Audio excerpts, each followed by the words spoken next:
I got this connected. I know it's a little confusing, but I'll show you what's going on so you get an understanding. Um, okay, right now, let me shut that off. Right now, I have the motor here connected to the speed coil. And the way I got it connected, now the color wire, it's a brand new wire, so the colors are different than what was originally in there. But anyway, the green goes directly to the hot. This is my electricity coming in. Okay, so this is the line volts. Ignore the blue wire. The neutral, yeah, it's connected to a transformer, so there really isn't a neutral, but we'll call it a neutral. The neutral is going to the wiper. It's connecting here. I also got my test probe, this red probe, connected to the same place. That neutral goes to the speed control here. Okay, so this is neutral, and you can see that on here. Here's the AC wire coming in. The neutral is going to the wiper, which swings across the speeds. Okay, so we got that. Now we're going to look at this wire. And you notice in the original color scheme, it was green, red, and yellow. Well, that don't match my new head wires coming from the motor.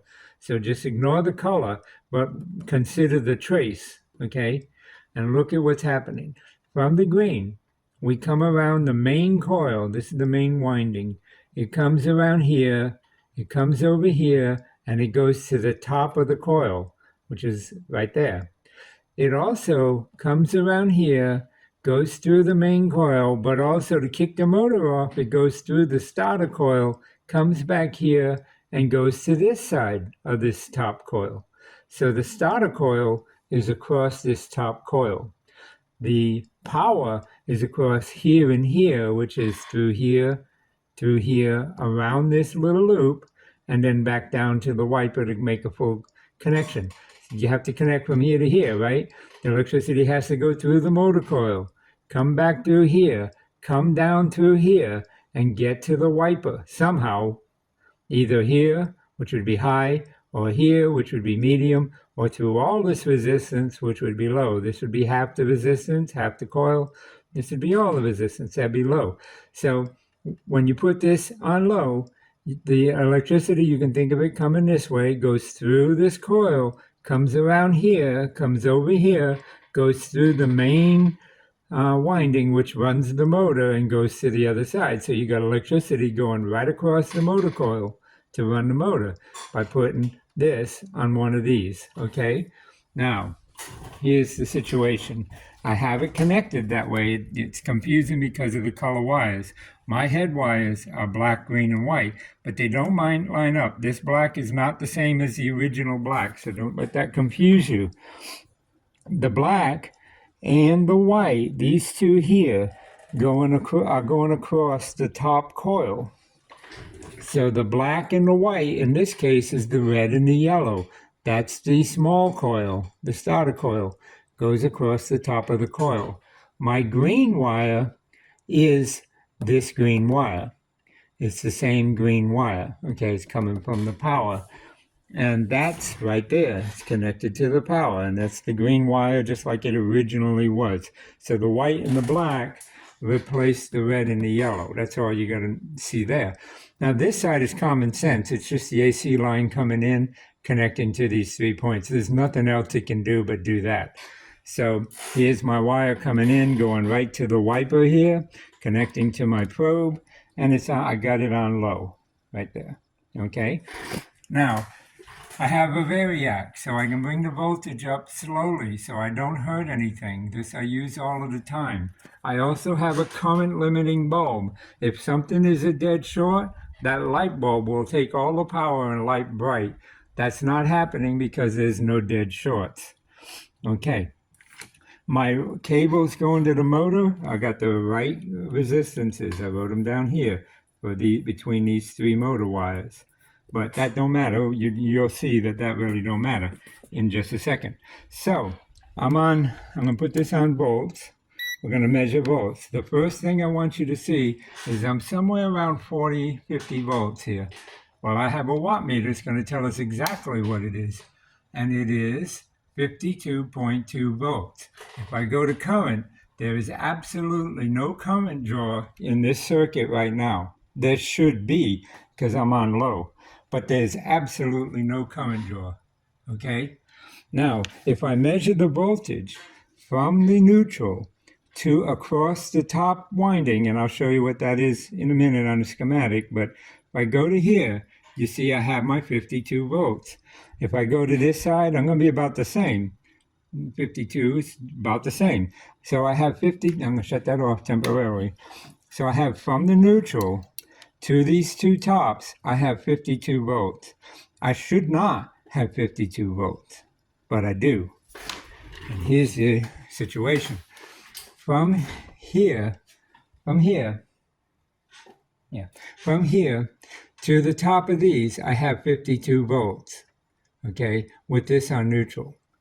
I should not have any voltage across here to here, or maybe a half a volt, 1 volt, because this is almost a dead short to the other side.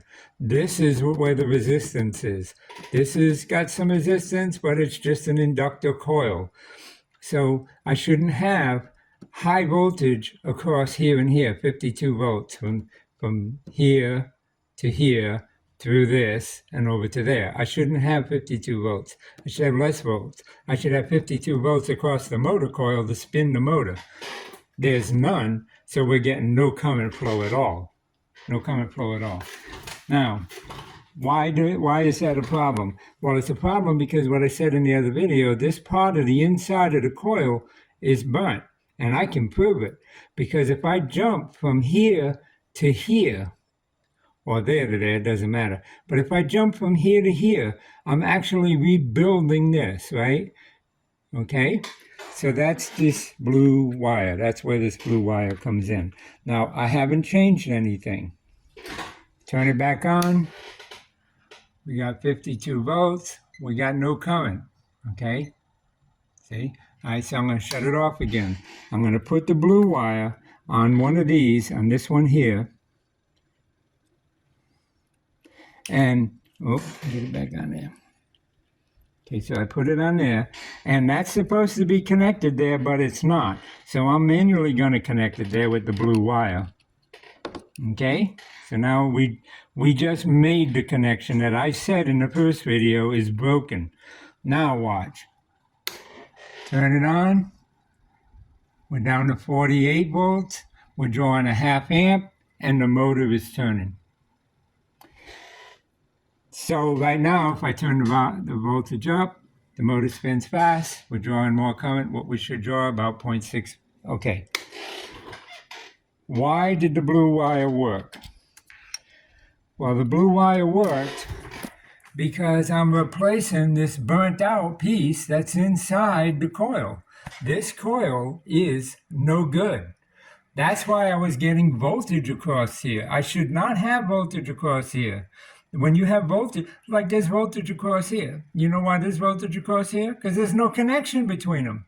So having voltage across here is the same thing. There's no connection between them. Even when I got this on these connections, there's voltage here.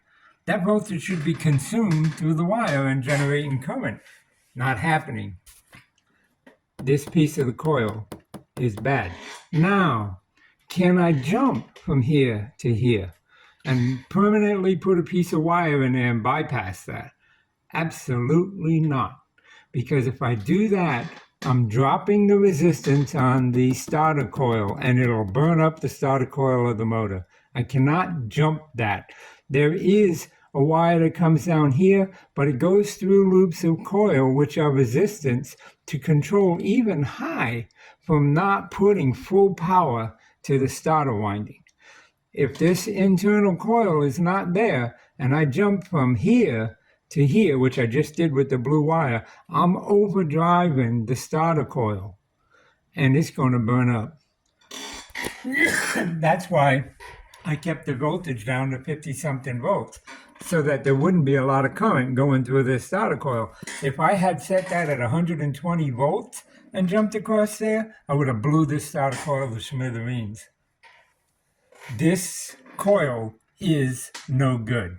It may have been good when it was in the fan. The fan ran, I understand that. I seen the video. But somewhere in its lifespan, that old rusty wire in there, because this is really rusty, or that old wire in there, just let go. Part of the copper coil let go. It may have been just barely touching when it ran. Excuse me. I don't know.